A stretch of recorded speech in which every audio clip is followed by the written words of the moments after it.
Coming up on Eye on Gwinnett, big changes are ahead for commuter riders as Ride Gwinnett transitions to ATL Xpress. Plus, how the Sheriff's Office is breaking the stigma around mental health and where you can join the conversation. And later, we're celebrating Asian American Pacific Islander Heritage Month and opening the door to Gwinnett 101. And in a powerful show of unity, Gwinnett's top public safety leaders make history at their first joint luncheon. Those stories and more in this edition of Eye on Gwinnett. Welcome back to Eye on Gwinnett, y'all. I'm Deborah Tuff. Good to see you as always. If you ride the commuter bus, there's a big change coming you'll want to know about. Starting June 16th, Ride Gwinnett's commuter service is making the switch to ATL Xpress as part of a regional plan to simplify routes and improve service. The move means lower fares for riders and more reliable connections, among other things. It's all part of a regional study completed last year.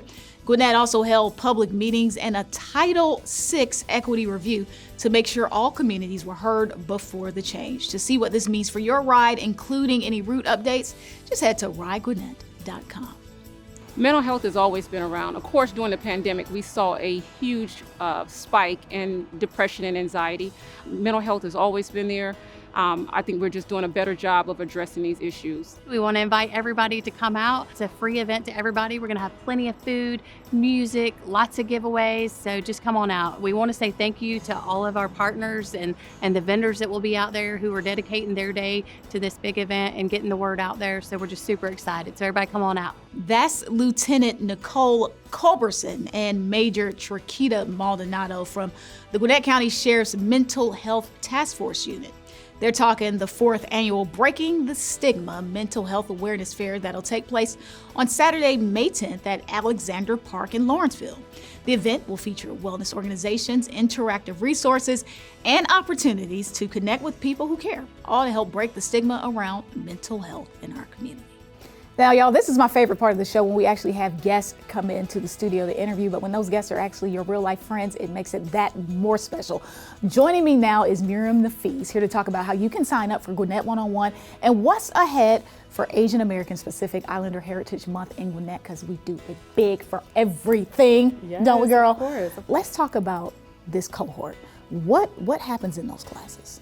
Everything. Yeah. So it's a 9-week immersive program which allows our residents to really have an in-depth look at what some of the departments are doing in their day in, their day out, their challenges, things that they do on a regular basis to serve our communities.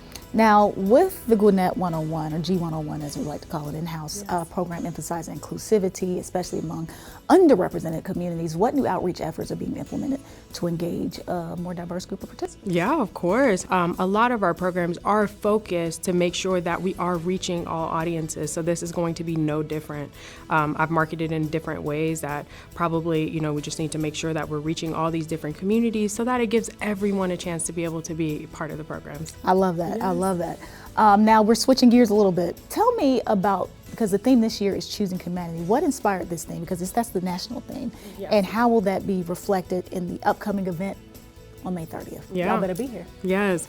No, so we're super excited. It is May 30th. It is a Friday.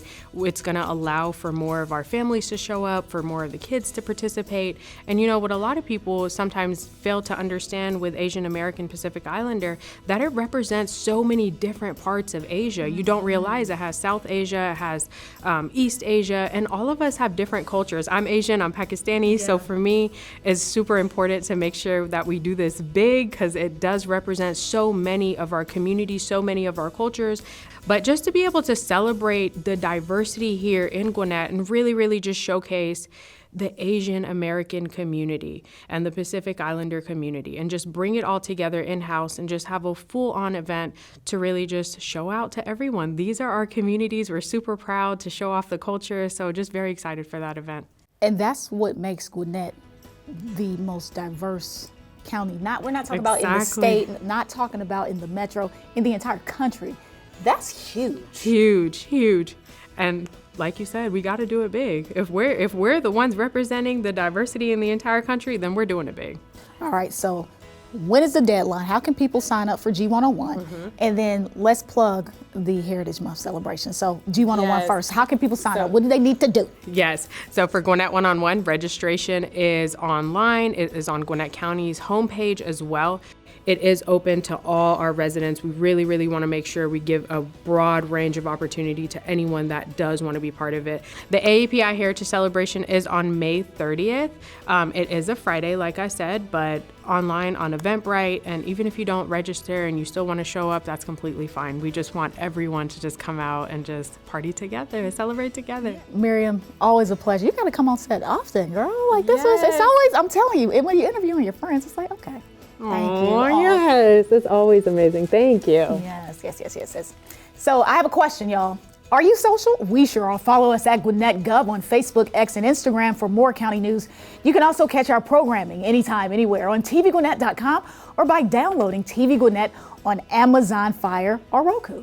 And just so you know, it was more than just a lunch. It was a moment of history. For the first time, Gwinnett County's top public safety leaders gathered around the same table at a special luncheon hosted by District 3 Commissioner Jasper Watkins. From right to left on your screen, or depending on your vantage point, you're looking at the people who carry the weight of public safety on their shoulders. Fire Chief Fred Cephas, Police Chief J.D. McClure, Corrections Warden Daryl Johnson, Sheriff Kibo Taylor, his Chief Deputy Cleo Atwater, and of course, Commissioner Watkins.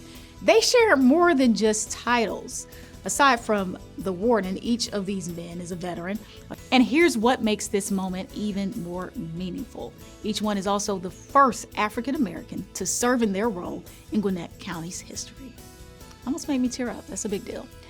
I'm Deborah Tuff. Thanks for watching. See you next time.